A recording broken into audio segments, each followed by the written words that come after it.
Pai, obrigado pela sua presença aqui conosco. Nós dizemos, Senhor, sim, amém, para tudo aquilo que o Senhor tem feito, para tudo aquilo que o Senhor também quer fazer, Senhor. E mais uma vez nós clamamos a Ti, Senhor. Senhor, que mais uma vez a sua suficiência, a sua capacitação flua sobre as nossas vidas, dando-nos também ouvidos para ouvir, dando-nos todo o discernimento, toda a graça, Senhor, para que possamos assimilar os seus propósitos no nosso coração, Senhor. Senhor, eu oro que o Senhor possa nos transformar pela renovação da nossa mente, de tal forma adquirirmos coração sábio e uma vida que experimenta toda a sua vontade, Pai.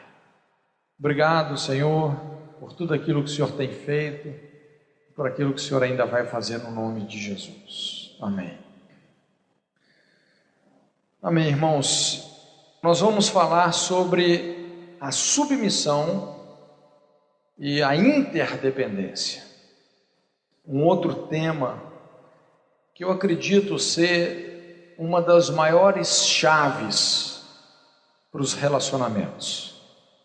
Veja bem que eu não quero falar sobre submissão isoladamente, porque sinceramente eu creio que submissão não é algo que funciona isoladamente, mas eu quero falar sobre submissão e a interdependência.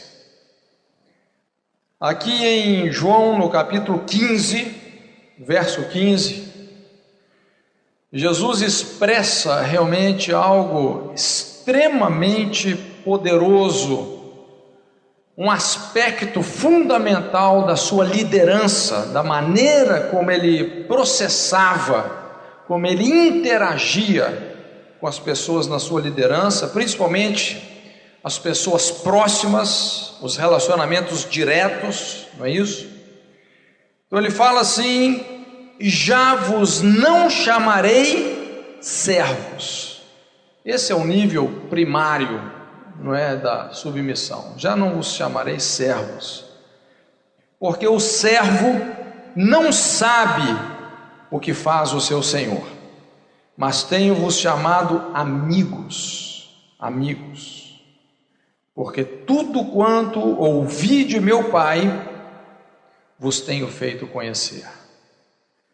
Eu gostaria então de poder trazer você para essa dimensão de submissão, essa dimensão da forma como Jesus processava a sua liderança.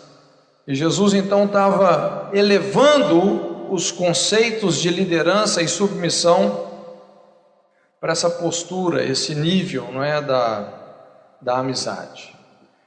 O que acontece, irmãos, é que, e sinceramente, ultimamente eu tenho ouvido muitas reclamações de líderes contra liderados, de liderados contra líderes, de pais contra filhos, de filhos contra pais, de maridos contra esposas, de esposas contra maridos. Eu tenho ouvido graves reclamações. Algumas igrejas até que eu vou ministrar, alguns pastores falam assim: Cote, por favor, dê uma palavra sobre submissão para a igreja. Irmãos, quando um pastor chega a pedir para o pregador falar sobre submissão na igreja dele, é porque provavelmente tem alguma coisa errada com a liderança desse pastor. E o que eu tenho percebido, irmãos, é que como líderes, como pais, como mestres, professores, nós temos um poder muito grande de provocar rebelião no coração dos nossos filhos, dos nossos discípulos. Então há uma certa ligação muito forte na resposta que as pessoas estão dando à nossa liderança. Muitas vezes nós estamos esperando das pessoas algo que deveria ser fruto de um relacionamento, de uma amizade, mas nós queremos isso na marra. E as coisas não funcionam assim. Irmãos, primeira coisa é que existe uma grande diferença entre você liderar e você chefiar.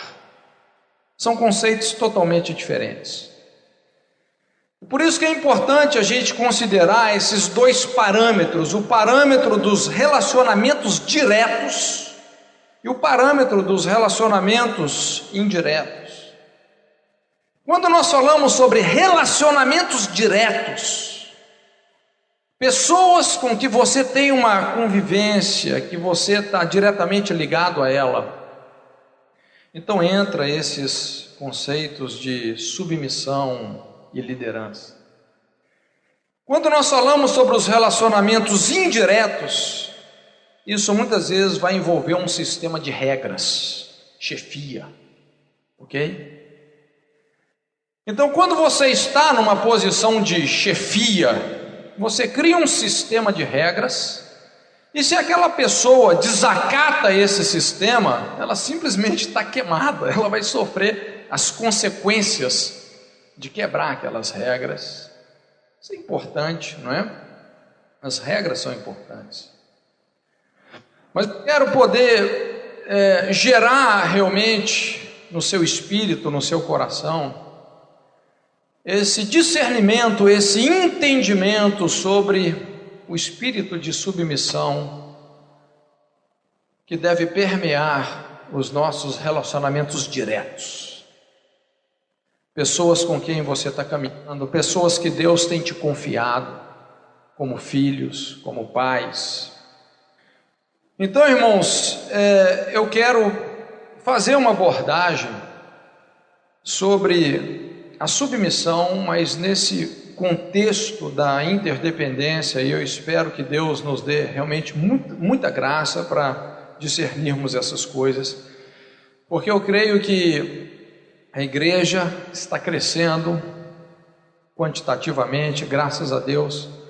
A igreja brasileira está explodindo, e hoje nós vemos uma lacuna muito grande, que reside exatamente na formação de líderes.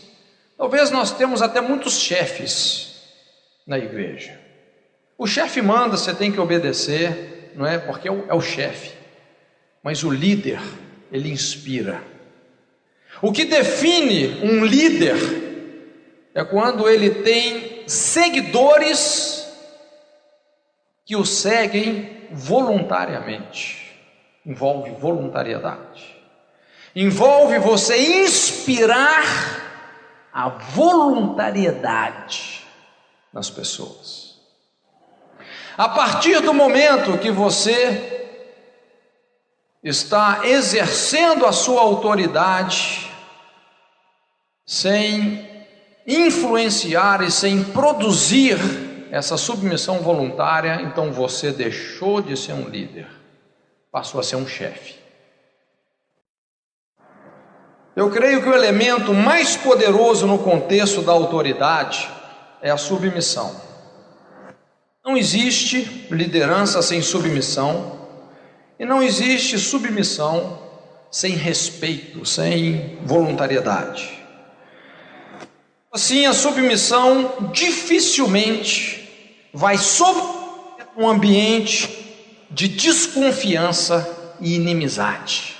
Vai ser muito difícil esse espírito de submissão sobreviver num ambiente onde existe desconfiança e inimizade.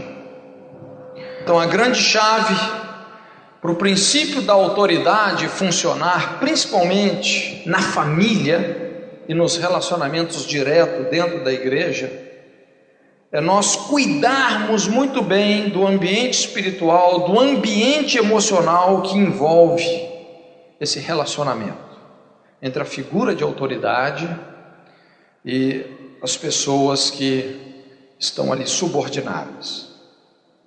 Sem credibilidade e incentivo, os relacionamentos atrofiam e morrem. Credibilidade inspira, por sua vez, uma submissão voluntária que vai fazer toda a diferença, né? Então, em primeira instância, eu gostaria de poder desmistificar um pouco o conceito de submissão. E para isso eu quero dar algumas definições do que não é submissão. Primeira coisa, submissão não é um condicionamento, não é condicionamento mental ou emocional, onde a pessoa se anula. Quando uma pessoa precisa se anular num relacionamento, isso está quebrando o espírito de submissão. Isso está matando a missão dessa pessoa, que deveria cooperar com a missão do seu líder, né, do seu pai, de qualquer outra pessoa. Então, submissão não é um condicionamento mental ou emocional, onde a pessoa se anula, manipulada pelo medo de ser rejeitada ou por ameaças de retaliação. Essa conduta subserviente nada mais é do que um dos legados que foram terrivelmente impostos pela Inquisição Católica, não é? E infelizmente ainda tem muito disso. Uma outra coisa, submissão também não é uma obediência cega, surda e burra, não é? Não é uma obediência cega. Creio que toda pessoa submissa deve ter a liberdade de entender a situação que ela está envolvida. Isso não quer dizer que em muitas situações não tenhamos que obedecer, ainda que não estejamos concordando, não é verdade? Às vezes você não está concordando com uma coisa, mas você vai obedecer. Isso é uma maneira importante de quebrar algumas estruturas na nossa vida, né? De flexibilizar a nossa vontade. Mas é importante que você sempre busque entendimento daquilo que você está fazendo. Terceira coisa, submissão não é escravidão. Então, a verdadeira submissão não é algo forçado ou imposto. A submissão precisa de ser respaldada pela voluntariedade, pela liberdade, com responsabilidade. Na verdade, irmãos, ninguém lidera ninguém sem o consenso daquela pessoa. Como eu disse, você pode até chefiar, mas você só vai liderar aquela pessoa se de fato você tem um consenso dela. Caso contrário, você não vai liderá-la. O espírito de submissão é quebrado quando não existe boa vontade, voluntariedade. E também submissão não é você se calar para tudo, não é. Algumas pessoas, por medo de se exporem, usam a estratégia do silêncio. Isso é muito comum. Como não tem liberdade, e muitas vezes tem até medo de discordar do líder, as pessoas elas se calam, como se isso significasse submissão. Por fora elas estão caladas, mas por dentro elas estão gritando. Vão acumulando insatisfações e ressentimentos. Na aparência são submissas, mas no coração estão totalmente contrariadas. Irmãos, sinceramente, é melhor alguém transparente que sabe como discordar abertamente do líder, do que alguém calado que encobre a sua insatisfação e boicota o relacionamento. Eu prefiro muito mais uma pessoa que eu lidero poder ter a liberdade de chegar para mim e falar: Cote, eu discordo disso que você está fazendo, do que uma pessoa que se cala e muitas vezes fica aquela panela de pressão. Porque quando a pessoa tem a liberdade de ser transparente, de expressar sua insatisfação, sua discordância, essa pessoa você pode confiar nela. Essa pessoa você sabe realmente quem ela é. Então, na verdade, irmãos, toda submissão imposta é contraditória e desastrosa. A submissão, ela deve ser fruto de uma intenção consciente e voluntária do liderado, no sentido dele saber, dele discernir que ele está fazendo a vontade de Deus, mediante uma convicção dada pelo Espírito Santo. Então, toda submissão que se fundamenta na manipulação, na imposição, ou que está sendo forjada fora dos princípios estabelecidos pela palavra de Deus, certamente vai causar muitos traumas e muito sofrimento. Então, a palavra-chave, quando nós falamos sobre submissão, é concordância, principalmente no plano espiritual e também no plano ministerial. Irmãos, e por que é tão importante nós tratarmos realmente dessa questão da submissão? Porque eu creio que um dos maiores propósitos do avivamento realmente é quebrar o espírito de rebelião, na verdade. Quando a Bíblia fala sobre o ministério de João Batista, vem aquela profecia que ele iria converter o coração dos pais aos filhos, dos filhos aos pais, e também fala assim, dos rebeldes à prudência, para que se levante um povo bem disposto. E para nós quebrarmos esse espírito de rebelião, que muitas vezes está enraizado exatamente na família, e que depois dissemina-se na igreja, nós precisamos de ter essa revelação, irmãos, da submissão e da interdependência. No mundo que nós vivemos, a submissão é vista cada vez mais como algo fora de moda. Mas no reino de Deus, a submissão evidencia um dos aspectos mais importantes dos relacionamentos humanos. A submissão conjuga-se com o exercício da autoridade, ou seja, a forma como nós desempenhamos a submissão está ligado à forma como nós desempenharemos a autoridade. As mesmas falhas que nós semeamos na nossa submissão, nós vamos colher na nossa liderança depois. E pior que isso, a maneira como nós nos portamos como filhos, alunos, empregados, discípulos, vai refletir no nosso desempenho como pais, professores, patrões e líderes espirituais. As coisas estão ligadas. A nossa autoridade tem a mesmíssima natureza da nossa submissão. A mesma natureza. Submissão e autoridade são produtos de uma mesma raiz. Por isso que no reino de Deus, a genuína autoridade nasce da submissão. Eu sei que Satanás tem feito uma propaganda negativa da submissão, porque ele sabe que cada vez que nós nos rebelamos, quem obtém autoridade é ele. Então ele tenta usar todas essas feridas do autoritarismo para justificar a rebelião. Nós sabemos que o reino de Deus possui muitos valores paradoxais, não é? O que é um paradoxo?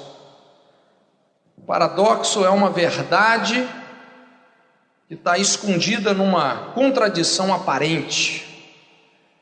Então o reino de Deus tem muitos paradoxos, e a submissão é um deles. Jesus deixou bem claro que existe uma grandeza em se sujeitar, servindo cooperativamente aos outros. Então é impossível obter uma legítima autoridade sem uma verdadeira submissão. Aqui também, irmãos, é importante a gente quebrar aquele velho tabu, não é, do líder nato, onde se define erroneamente liderar como mandar, ser melhor, ser superior. Essa é a visão que o mundo tem de liderança. Então, se eu sou o líder, isso quer dizer que eu estou numa estatura mais elevada. Eu sou melhor. Bom, sinceramente, eu não quero retirar o valor de pessoas de iniciativa, mas todo líder que não exercitou um espírito de submissão, como líder, ele vai ser uma catástrofe. O líder que se baseia apenas no seu temperamento forte, na superioridade, vai exercer uma liderança desgastante. Também um excesso de carisma pode sutilmente seduzir um líder ao orgulho, O sentimento de superioridade, irmãos, é a principal pedra no caminho de uma liderança. Como o apóstolo Paulo ensina dessa forma, que o neófito se ensoberbece caindo nos laços do diabo, não é verdade? Então muitos que se escondem atrás do pretexto de ser um líder nato, tiveram uma personalidade distorcida pelo egocentrismo. Irmãos, ninguém nasce para mandar, ok? Isso definitivamente não está de acordo com o propósito de Deus para a natureza humana. Presta atenção no que eu vou te dizer.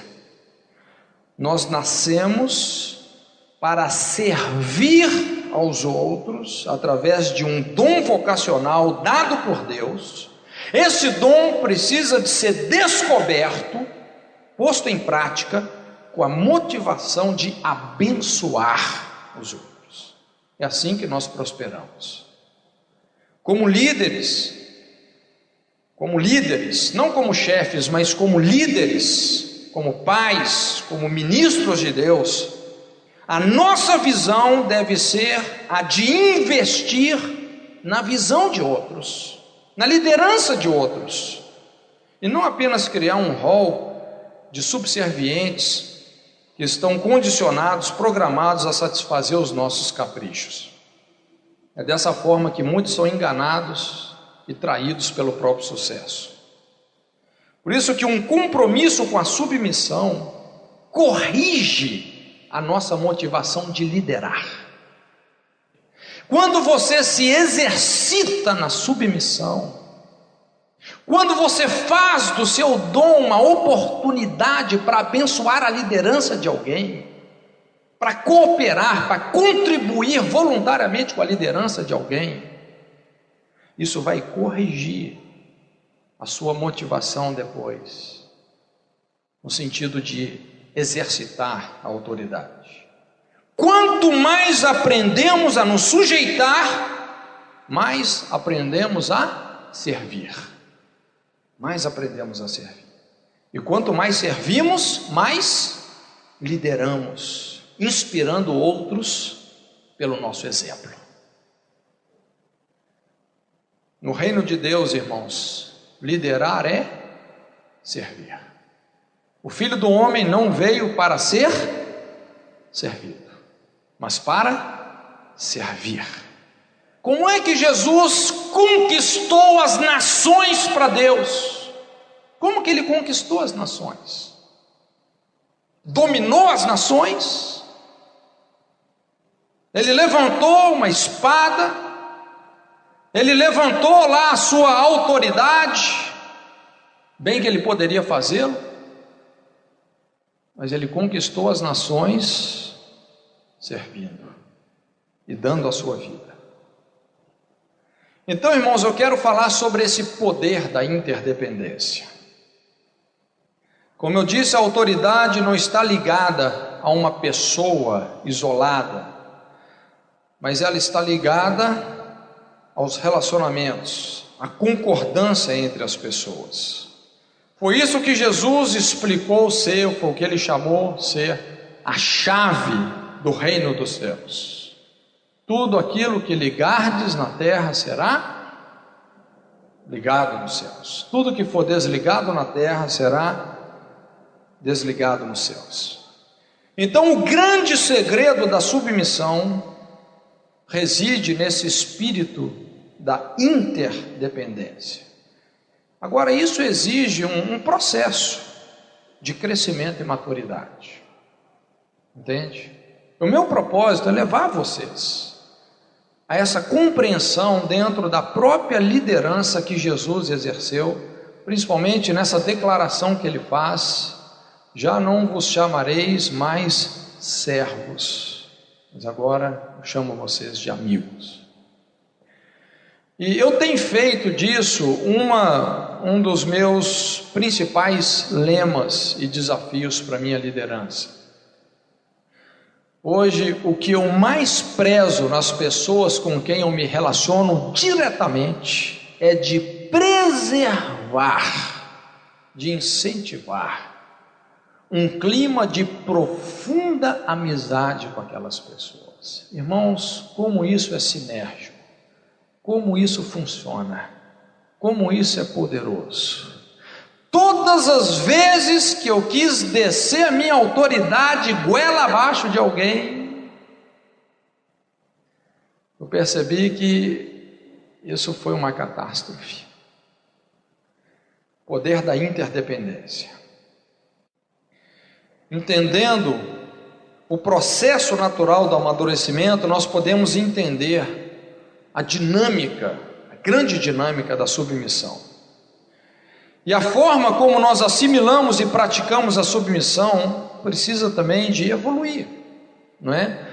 Dentro do estilo de vida, da maneira como Jesus se relacionou principalmente com seus discípulos. Então espero que você tenha um pouquinho de paciência comigo, mas eu quero explicar um pouco sobre o que eu chamo aqui esse processo de amadurecimento. Eu vou te mostrar como que toda a natureza realmente está permeada por essa compreensão, por essa revelação. A nossa vida, obviamente, começa pela infância, né? Quando somos totalmente o quê? Dependentes, não é isso? Totalmente dependentes dos outros. Somos orientados, alimentados, sustentados por outras pessoas, e sem esse apoio, nenhum de nós teria sobrevivido. O ser humano, quando nasce, é totalmente dependente dos seus pais. Com o passar dos anos, nós vamos aos poucos nos tornando independentes, não é isso? Fisicamente, mentalmente, emocionalmente, financeiramente, até chegarmos ao ponto onde, lógico, nós podemos tomar conta de nós mesmos, nos tornamos confiantes, seguros. É assim que a vida vai nos encaminhando. Conforme amadurecemos, começamos a perceber que tudo na natureza é interdependente. Existe todo um ecossistema que governa a natureza, inclusive as sociedades. Acabamos descobrindo que o ponto culminante das nossas vidas está ligado com os nossos relacionamentos, não é você sozinho. Jesus atestou essa realidade, né, ao estabelecer a lei áurea, que é fundamentada na responsabilidade moral de amar, ou seja, uma capacidade altruística de nos relacionarmos com as pessoas. Então, resumindo, no processo de amadurecimento, nós podemos distinguir essas três fases. A infância, que é caracterizada pela dependência. O que é uma pessoa infantil? Uma pessoa que depende dos outros. Então nós temos aqui o parâmetro do você. Você tem que tomar conta de mim, você fez a coisa certa, você me abandonou, você tem que me aceitar, você tem que me amar, você. O segundo ponto é a adolescência, que é caracterizada pela independência. Então nós temos aqui o parâmetro do eu, não é? Aquela crise da adolescência, não é isso?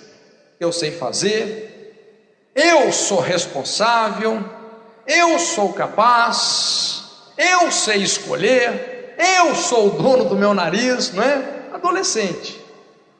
E a fase adulta, caracterizada pela interdependência. Então nós temos aqui o parâmetro do nós. Nós podemos fazer isso, nós podemos cooperar. nós vamos unir os nossos talentos e habilidades para juntos criarmos algo maior e melhor, estabelecendo uma visão de corpo que vai liberar poder. Lógico que os mandamentos divinos primam por essa postura interdependente. Tem aqui uma lista de versículos: amai-vos cordialmente uns aos outros, preferindo-vos em honra uns aos outros, recebei-vos uns aos outros para a glória de Deus, servi-vos uns aos outros, e assim por diante. Então o que nós percebemos que os mandamentos de Deus, eles sempre priorizam essa visão da interdependência, da unidade. Então aqui se experimenta isso que já se tem falado, tem sido muito falado, que é a sinergia. Sinergia, numa definição simples, significa que o todo é maior do que a soma das partes, não é isso? Significa que a relação estabelecida entre as partes é também uma parte, e a parte mais poderosa. Aquilo que a Bíblia fala: um de vós perseguirão 100 e 2 de vós 10.000. A sinergia, o poder do relacionamento, não é? Então, resumindo, as pessoas dependentes precisam das outras para conseguir o que desejam, não é isso? As pessoas independentes, elas conseguem obter o que desejam através do seu próprio esforço. Mas as pessoas interdependentes combinam seus esforços com os esforços dos outros para conseguir um resultado muito melhor. Aqui entra o poder da submissão como elemento vital do princípio divino da autoridade.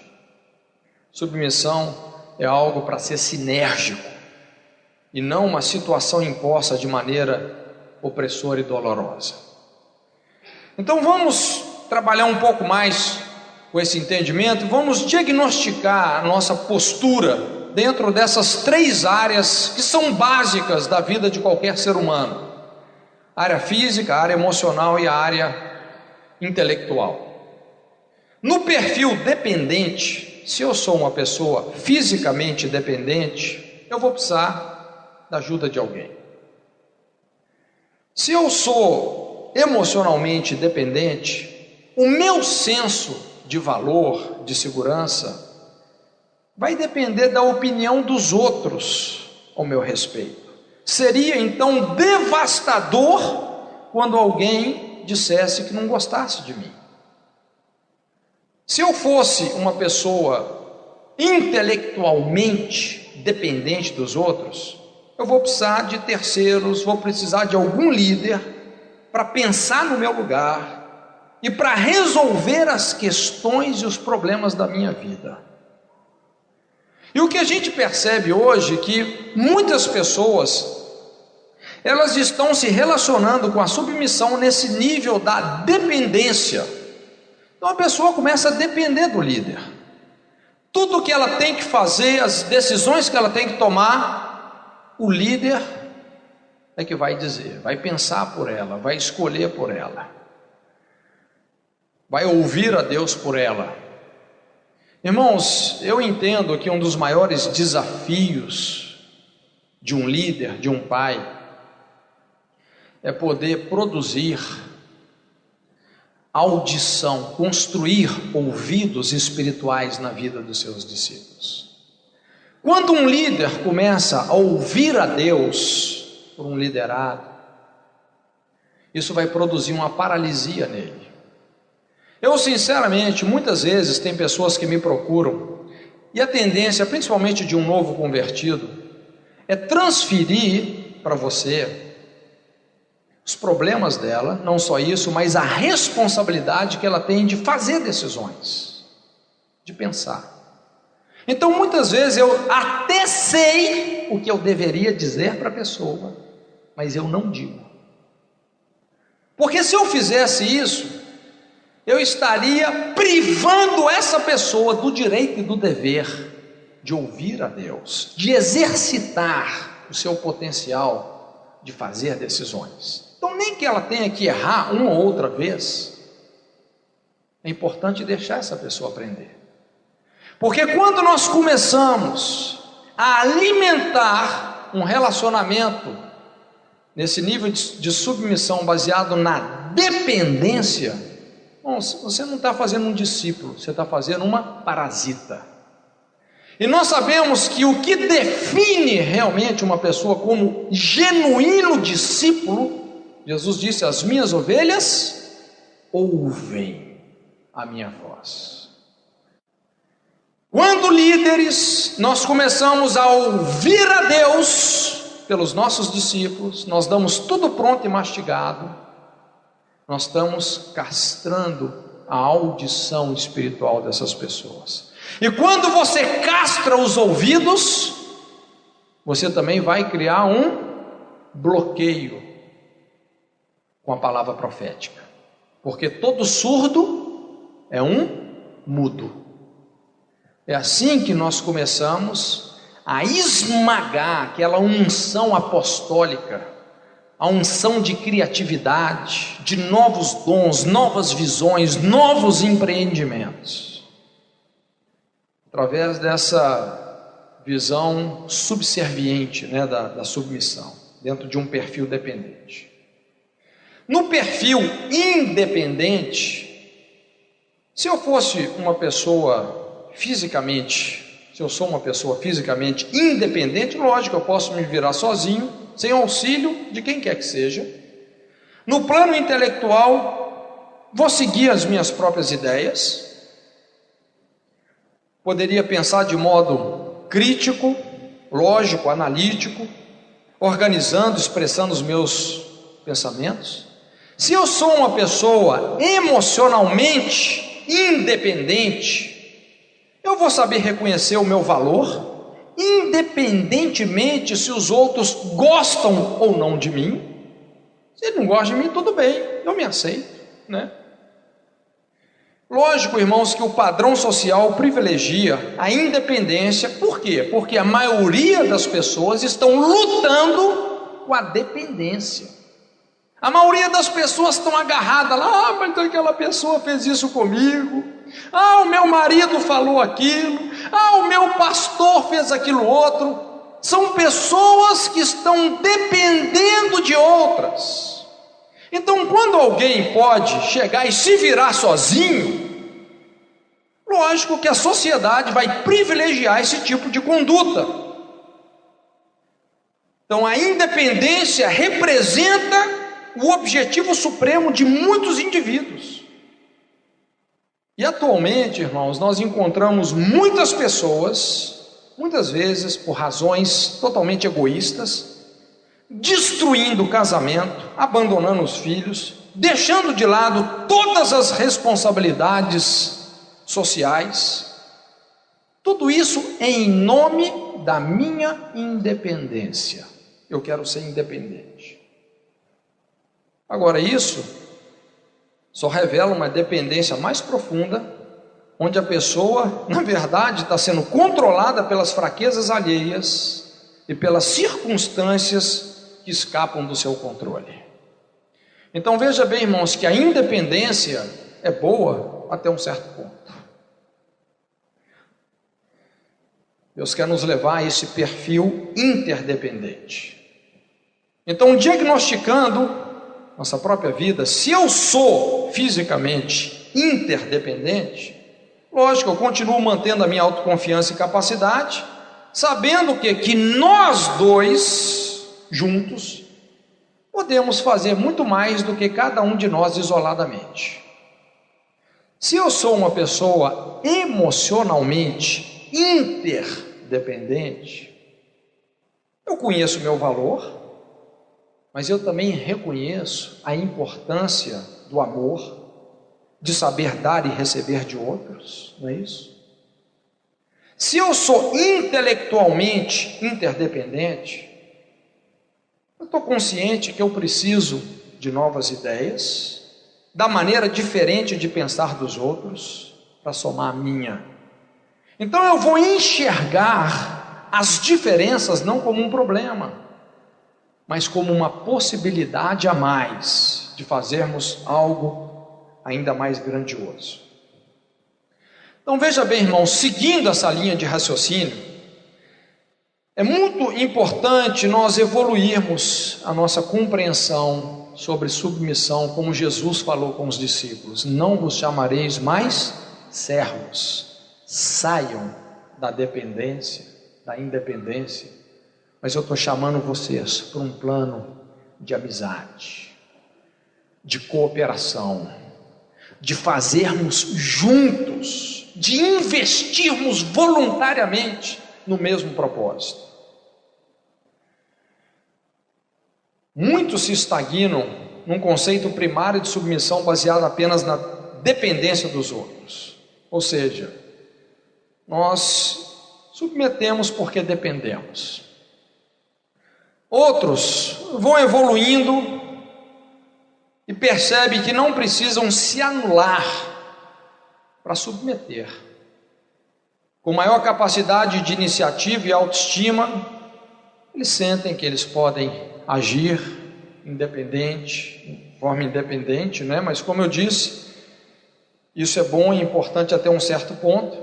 E vem esse estágio mais poderoso, que é essa maturidade, que é esse nível de submissão que Jesus quer nos levar, baseado na interdependência, na confiança, na valorização mútua das diferenças e contribuições. Isso então pode revolucionar uma organização, um organismo. Então, irmãos, eu gostaria de poder, de maneira bem prática, dar algumas dicas, algumas sugestões, para que nós possamos realmente construir essa atmosfera de liderança e submissão. E eu gostaria de falar sobre o que eu chamo aqui a conta bancária emocional e o princípio da credibilidade. Veja bem, todos nós sabemos o que é uma conta bancária, financeiramente falando, né? É uma linguagem fácil também para que a gente possa interpretar, não é, os nossos relacionamentos. O que é uma conta? Nós fazemos depósitos, acumulamos reservas que nos permitem realizar saques quando necessário. Isso é uma conta bancária. Você tem um lastro, você tem crédito, não é isso?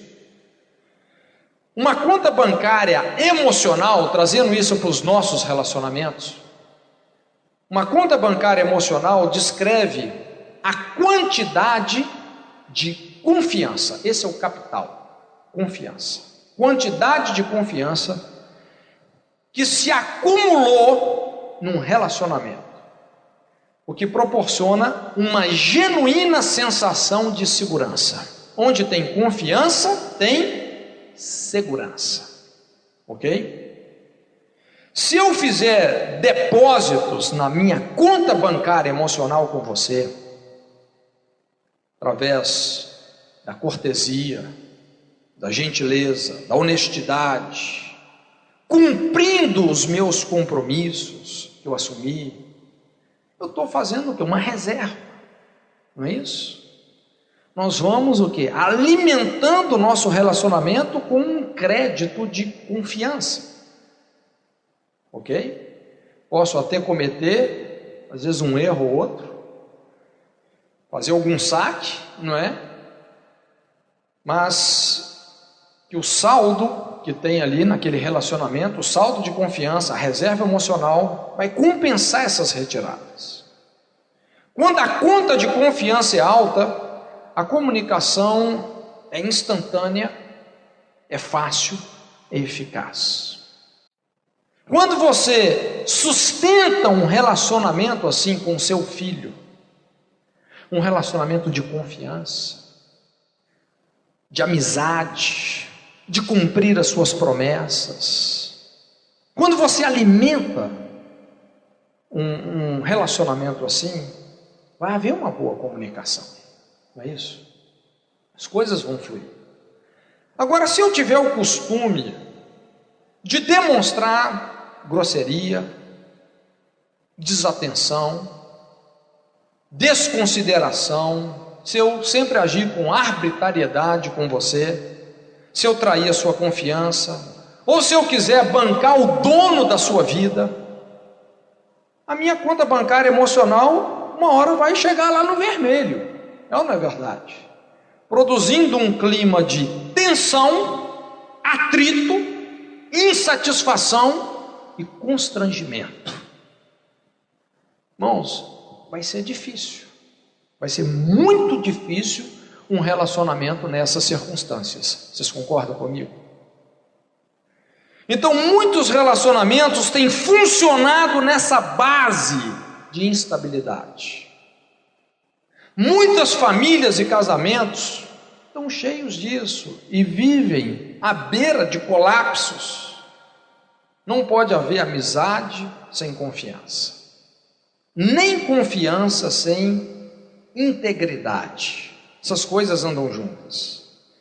Então, submissão é mais do que uma postura unilateral, ela requer uma intenção voluntária e cooperativa entre líder e liderado. Exige um bom saldo emocional.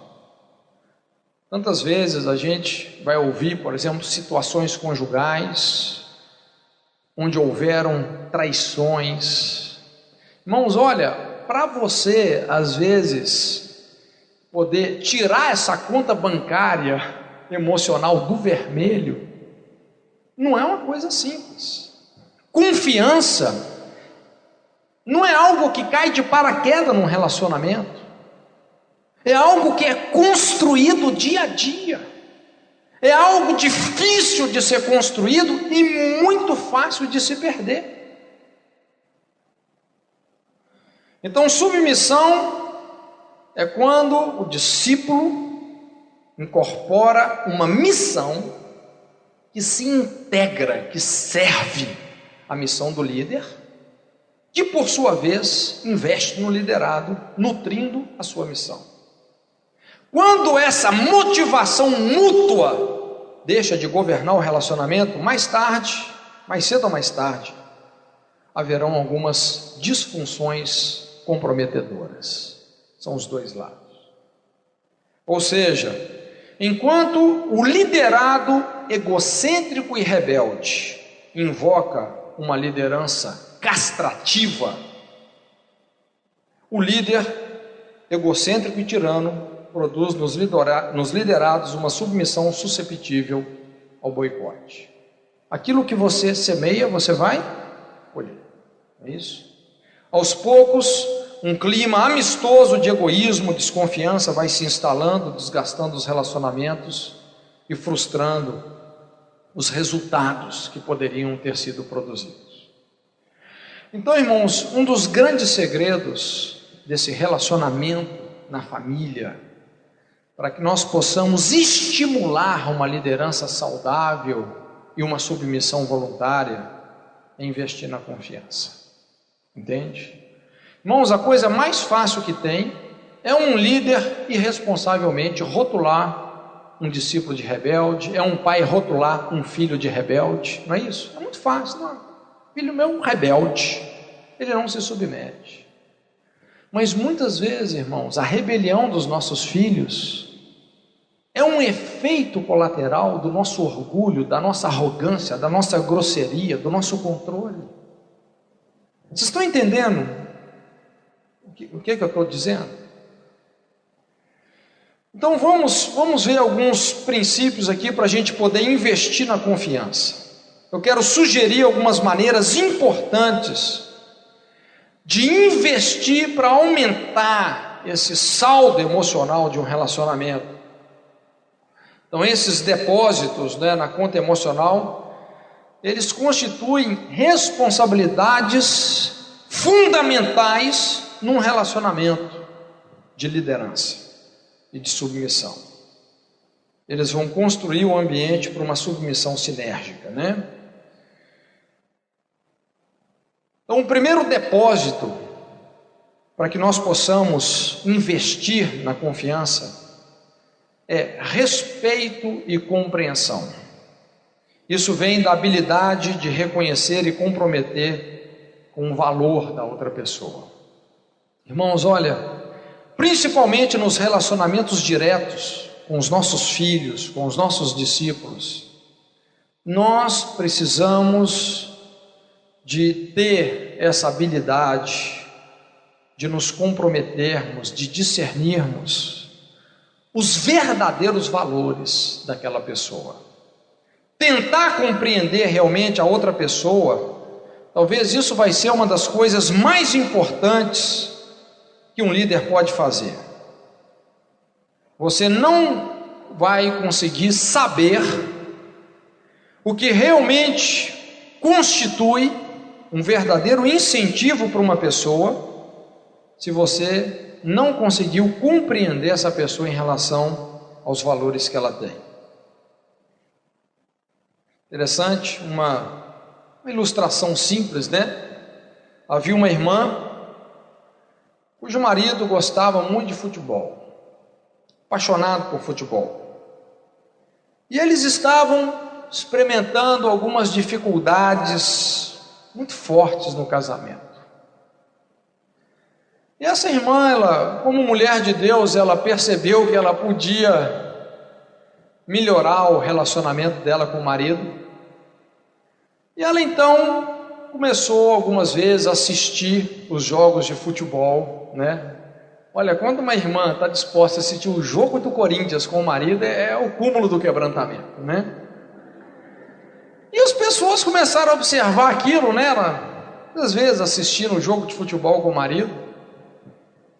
E alguém então perguntou para ela: puxa vida, eu não sabia, né? Você gosta tanto assim de futebol, né? Ela falou: não, eu gosto tanto assim do meu marido. A partir do momento que ela discerniu que aquilo era uma coisa importante para ele, ela começou a se identificar com ele.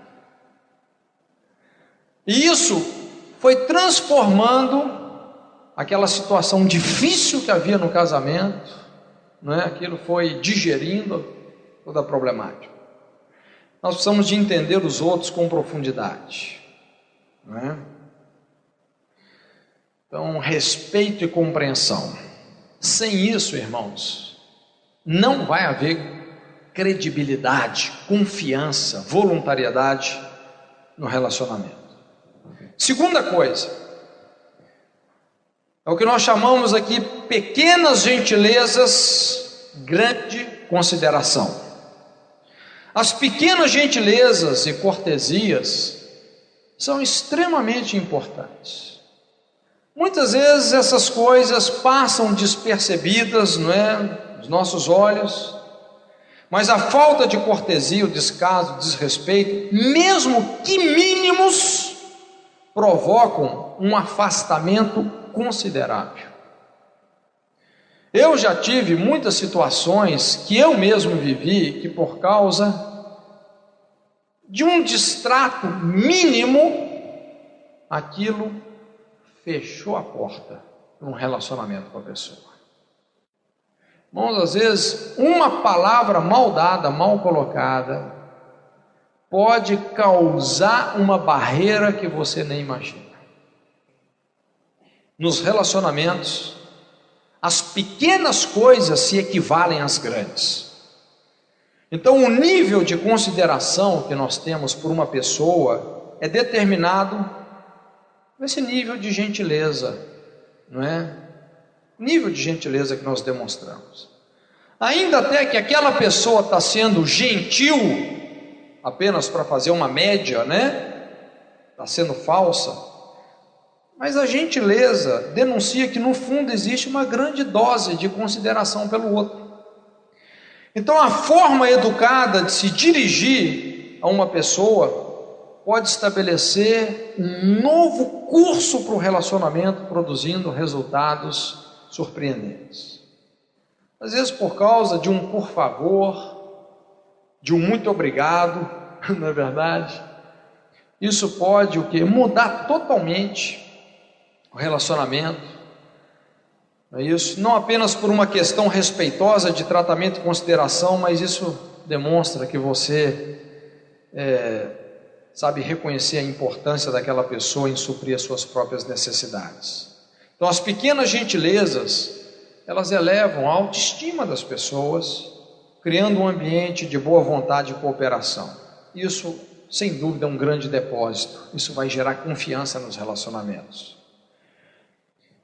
E essas gentilezas, isso precisa de estar presente na família, na igreja, não é isso? Terceira coisa, terceiro depósito, é honrar os compromissos. Honrar um compromisso ou uma promessa é um depósito enorme, gente. Romper o prometido é um saque imenso. Provavelmente não há uma retirada maior do que você fazer uma promessa que era importante para aquela pessoa e depois você não cumprir aquilo que você prometeu. Lógico que quando uma nova promessa for feita, não vai haver credibilidade, não é isso? Irmãos, as pessoas, elas costumam alimentar suas esperanças com promessas, particularmente promessas sobre as suas necessidades sentidas. Quando essas promessas não são cumpridas, vem à tona um sentimento de traição e frustração que pode até encerrar a conta, não é? Pode destruir aquele relacionamento. Então, não honrar determinados compromissos ou quebrar algumas promessas, isso pode ser considerado não apenas como um saque, mas como um assalto. Além da perda que a pessoa sofre, às vezes a pessoa ganha um trauma, né, que pode bloquear o relacionamento. Honrar os compromissos. O quarto depósito, esclarecer as expectativas. Irmãos, isso é tremendo. Esclarecer as expectativas, como esse ponto é importante no relacionamento líder-liderado, não é? Veja bem, irmãos, expectativas pouco claras em termos de metas também vão prejudicar a comunicação e a confiança. Quando você está trabalhando com uma pessoa e você está estabelecendo metas para essa pessoa ou com esta pessoa, é lógico que isso vai gerar expectativas para esse relacionamento. Você vai esperar algumas coisas dessa pessoa e essa pessoa vai esperar algumas coisas de você. Não é verdade? Isso é natural. Então, obviamente, que se você está debaixo de uma liderança, você tem expectativas em relação ao seu líder, não é isso? E o seu líder tem expectativas em relação a você. Você está esperando dele algumas coisas e ele está esperando de você outras, ok? É interessante que a causa de quase todas as dificuldades de relacionamento, elas se baseiam nisso, em expectativas ambíguas ou conflitantes em torno de metas e papéis. Então, de repente, você estava esperando alguma coisa daquela pessoa que ela não sabia que você estava esperando, e ela estava esperando de você algo que você não sabia que ela estava esperando. Então, expectativas pouco claras vão conduzir a uma situação de equívocos, desapontamentos e perda de confiança. Preencher as expectativas de uma pessoa resulta em grandes depósitos no relacionamento, e violar essas expectativas vai produzir afastamento. Quando você tem um liderado que realmente ele entende o que você espera dele e ele te supre, puxa vida, isso dá um ânimo, não é verdade? Nada melhor para um pai, para um pastor, ver os filhos, os discípulos, correspondendo às suas expectativas e vice-versa, não é? Agora, quando essas expectativas começam a se desencontrar, isso vai gerar afastamento. Agora, veja bem, irmãos, nós sabemos que muitas vezes a questão das expectativas, elas vão envolver alguns conflitos também. Então, esclarecer expectativas geralmente exige uma boa dose de coragem. Em muitas situações, é mais fácil você agir como se as diferenças não existissem e você ficar torcendo para que as coisas deem certo, do que você encarar aquelas diferenças, aqueles conflitos e conversar francamente para se chegar a um conjunto de expectativas que seja mutuamente aceitável, não é?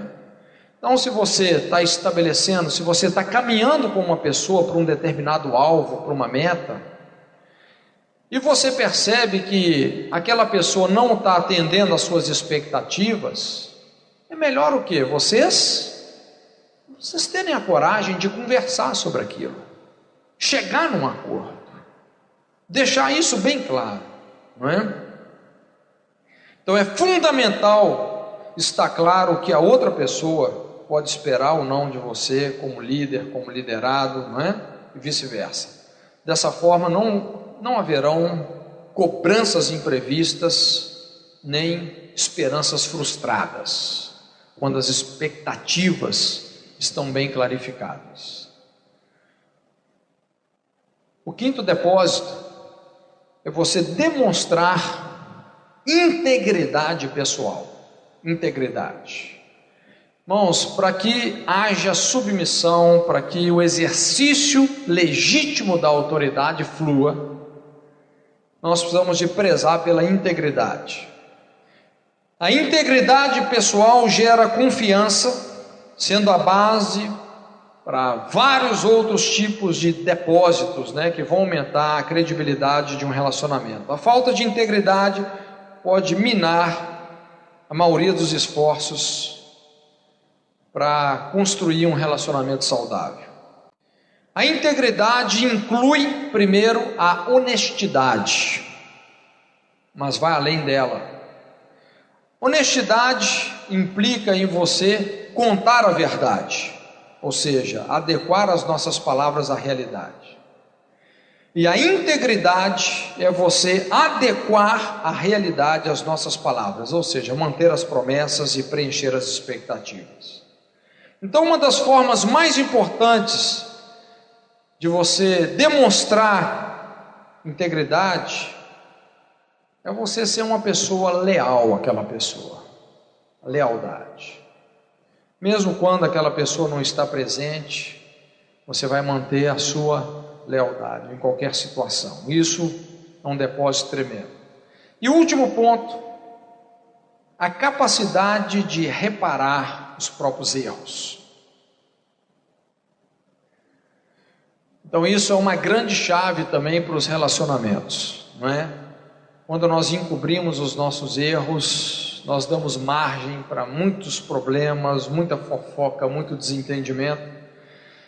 Então grandes depósitos derivam de palavras sinceras.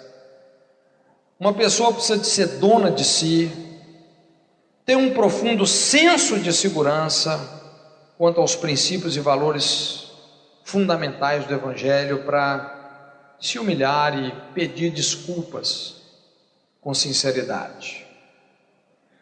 Interessante, a Bíblia fala, pague até o último centavo, que é o que Jesus mencionou na parábola do credor incompassivo. Ou seja, não podemos nos poupar quando precisamos reconhecer os nossos erros e consertar as coisas. Para valer como um depósito, um pedido de perdão, precisa ser sincero, ser recebido como algo sincero também. E nada mais poderoso para restaurar um relacionamento do que uma confissão honesta, acompanhada por um desejo responsável de mudança, de transformação. Então, irmãos, são alguns pontos que eu creio que nós precisamos de investir nos nossos relacionamentos, principalmente no contexto da família, Respeito e compreensão, Pequenas gentilezas, grande consideração, honrar os compromissos, esclarecer as expectativas, demonstrar integridade pessoal e a capacidade de reparar os próprios erros. Só para terminar, eu quero ler um texto que eu acho muito interessante. O Getsemane de Moisés, né? Está aqui em Êxodo 17, de 11 a 13. Eu acho esse texto extremamente poderoso. Então a Bíblia fala assim: acontecia que quando Moisés levantava a mão, prevalecia Israel. Mas quando ele abaixava a mão, prevalecia Amaleque. As mãos de Moisés, porém, ficaram cansadas. Por isso, tomaram uma pedra e a puseram debaixo dele, e ele sentou-se nela, posição de descanso, não é isso? Arão e Ur sustentavam-lhe as mãos, um de um lado e o outro do outro. Assim ficaram as suas mãos firmes até o pôr do sol. Assim Josué prostrou a Amaleque e a seu povo ao fio da espada. Irmãos, veja bem, nós temos aqui um verdadeiro quadro de batalha espiritual, não é isso? Irmãos, esse é um quadro que tem se repetido em muitas igrejas, e o que nós percebemos, irmãos, que um dos principais pontos de batalha reside exatamente em líderes estressados, que não têm apoio, e que por causa disso, acabam abandonando o ministério da oração e da palavra. Líderes estressados. A primeira coisa que nós percebemos nesse quadro, porque a Bíblia fala que quando Moisés levantava o seu braço, o que acontecia com o povo lá no campo de batalha com Israel? Israel prevalecia sobre Amaleque. Amaleque é uma tipologia da carnalidade. O povo esmagava Amaleque. Mas quando ele abaixava suas mãos, Amaleque prevalecia. Então Moisés estava naquela posição de cruz, normalmente essa é a posição do líder, não é? Braços levantados pelo povo, de intercessão, de cobertura. Só que era uma posição estressante, muito cansativa. E muitas vezes Moisés não estava suportando sozinho o peso da batalha. O mesmo sucedeu quando Jesus foi ali para o Getsemane, não é isso? E Jesus tentou conseguir a intercessão dos seus discípulos, né? Ele chamou Pedro, João, Tiago, mas eles dormiram. Na maior reunião de guerra espiritual de todos os tempos, Pedro, Tiago e João dormiram. E a Bíblia fala que Jesus chegou a suar sangue. Sangue. Irmãos, para vocês entenderem muitas vezes o peso que um líder passa. Mas a Bíblia fala de dois homens que representam o ministério sacerdotal e diaconal,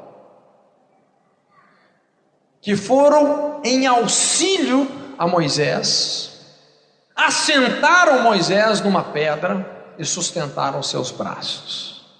E dessa forma, Amaleque foi exterminado. Então eu te pergunto, irmãos, quem na verdade venceu aquela batalha? Por que aquela batalha foi vencida? Nós percebemos que o povo não prevalece sem o líder, e o líder não prevalece sem o povo. Irmãos, por mais que Moisés estivesse ali, tentando erguer os seus braços sozinhos, por mais que Josué, com todos aqueles homens de guerra, estavam ali lutando contra Amaleque, irmão, se não fosse por Arão e Ur, essa batalha não teria sido decidida. Se não fosse por esses homens que voluntariamente falam, não, nós vamos servir o nosso líder. Se não fosse por isso, a batalha teria sido perdida. O povo não prevalece sem a liderança. Os filhos não prevalecem sem os pais. Os pais não prevalecem sem os filhos. Irmãos, aqui vem esse princípio da maldição.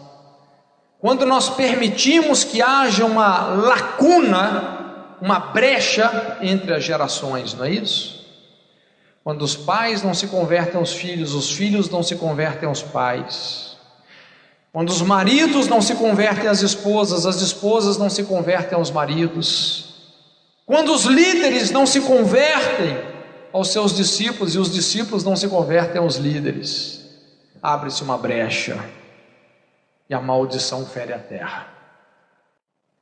Irmãos, o grande sucesso de um líder não é apenas ter uma quantidade enorme de discípulos. O sucesso de um líder não é determinado pelo número de discípulos que ele tem, mas pelo número de discípulos que ele emancipou para o propósito de Deus, que ele investiu na liderança dessas pessoas. Quando nós olhamos ali na liderança de Elias com Eliseu, eu acho incrível como que Elias soube cortar o cordão umbilical de Eliseu. E a Bíblia fala que Eliseu recebeu uma unção dobrada de Elias. Dobrada. Quando nós temos esse coração, irmãos, de investir na liderança dos nossos liderados, nós vamos começar a fazer pessoas que têm uma unção muito maior que a nossa. Agora, isso pode ser uma luta para alguns líderes, né? Mas, irmãos, nós temos que entender que esse é o coração de Jesus, quando ele disse que vós fareis obras maiores do que aquelas que eu fiz. Irmãos, qual que é o propósito quando você estabelece uma paternidade baseada na amizade, uma liderança baseada na amizade? Você quer que aquela pessoa te supere. Foi isso que motivou toda a liderança de Jesus. Irmãos, se nós queremos cumprir isso aqui, ó, família como fator de conquista, nós precisamos de ter esse entendimento. Senão nós vamos ser um bando de concorrentes, boicotando uns aos outros, e sabe quem vai levantar o troféu? Satanás. Espero que Deus te dê sabedoria, para que você, como pai e líder, saiba promover uma submissão voluntária nos seus filhos e nos seus discípulos. E você, como liderado, saiba investir, regar a sua liderança e os seus pais com muita oração, com muito quebrantamento. Irmãos, se nós construirmos essa atmosfera de cooperação, essa é a igreja que marcha triunfantemente contra as portas do inferno. Amém? Curva a sua cabeça então, em nome de Jesus.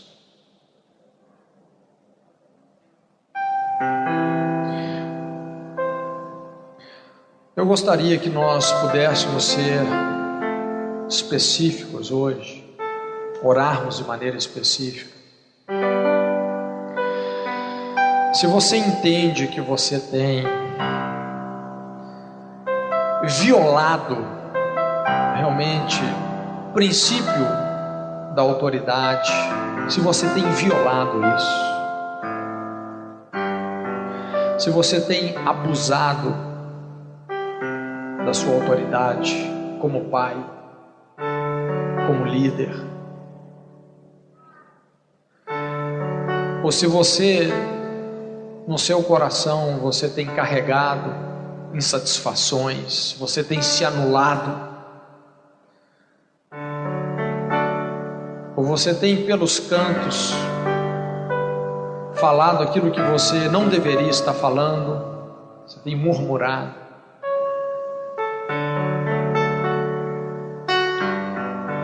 E se nessa noite você quer se arrepender, se você quer se arrepender dessas atitudes, se você quer ser um pacificador, Jesus disse: bem-aventurados os pacificadores, porque eles serão chamados filhos de Deus. Se você quer arrepender de toda essa rebelião, como liderado ou como líder, eu gostaria que você ficasse em pé no seu lugar. Eu quero orar com você. Eu não estou falando de coisas externas que você tem feito, mas daquilo que está dentro do seu coração. Começa agora a derramar a sua angústia diante de Deus, sua insatisfação. Começa a confessar o seu pecado. Talvez o Espírito Santo vai te conduzir a algum conserto com essas pessoas. Mas eu creio que Deus hoje, Ele quer arrancar algumas barreiras dentro de você.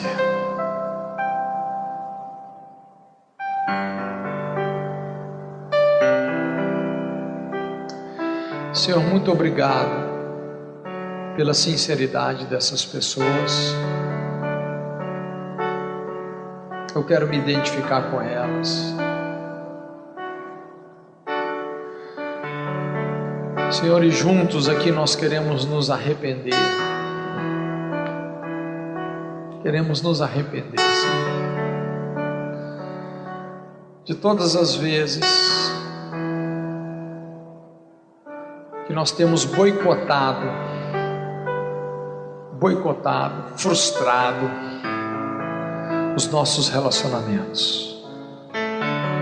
Pai, envia o seu Espírito sobre as nossas vidas. Envia, Senhor. Irmãos, eu sinto realmente um peso muito grande. E eu sei que Deus está prestes a romper algo muito forte na sua vida. Porque o que você tem que fazer, você precisa de fazer de coração. Tem que ser de coração. Talvez você esteja sobre a sua vida líderes que são imaturos mesmo. Mas entenda que é uma oportunidade que Deus está dando a essas pessoas para eles desenvolverem a liderança dela. Contribua com essa pessoa, entende?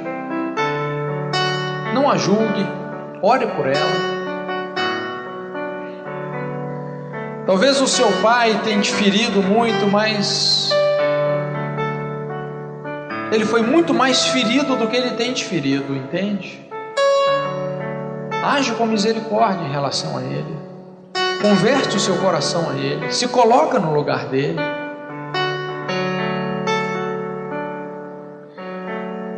Deixa o Senhor arrancar toda a maldição da terra.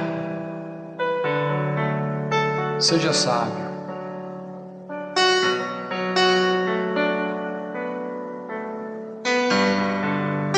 Obrigado, Senhor. Obrigado, Pai, por aquilo que está acontecendo no coração dessas pessoas. Obrigado, Senhor. Obrigado pela posição e pela decisão que cada uma dessas pessoas tem tomado. Louvamos o Teu nome, Senhor. Louvamos o Teu nome. Ligamos aqui na terra o propósito de sermos um, como família, como igreja, de sermos pessoas que têm o espírito de cooperação, de submissão. Obrigado, Senhor, em nome de Jesus. Em nome de Jesus. amém, queridos. Deus te abençoe.